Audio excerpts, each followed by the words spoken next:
চট্টগ্রামের গুরুত্বপূর্ণ স্থাপনা এবং উপকূলীয় অঞ্চলের সর্বসাধারণের জানমাল রক্ষায় বাংলাদেশ কোস্টগার্ড নিয়োজিত রয়েছে। দেশের বিদ্যমান পরিস্থিতিতে যে কোনো ধরনের নাশকতা মোকাবেলায় আমরা সদা সচেষ্ট এবং বদ্ধপরিকর।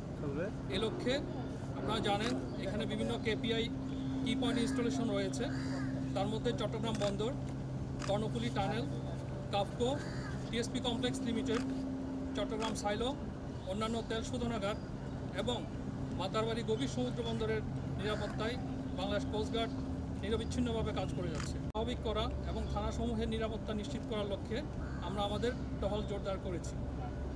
এছাড়াও অভ্যন্তরীণ নৌপথে বিভিন্ন লাইটার জাহাজের চুরি প্রতিরোধ এবং সীমান্তে অবৈধ অনুপ্রবেশ রোধকল্পে আমরা আমাদের কার্যক্রম জোরদার করেছি। আপনাদের মাধ্যমে আমি উপকূলবাসীর নিকট বিনীত আবেদন জানাচ্ছি, তারা যদি কোনো ধরনের অপ্রীতিকর ঘটনার সম্মুখীন হয় তাহলে অতি সত্বর যেন আমাদের কন্ট্রোল রুমে যোগাযোগ করেন, আমরা তাৎক্ষণিক ব্যবস্থা গ্রহণ করব।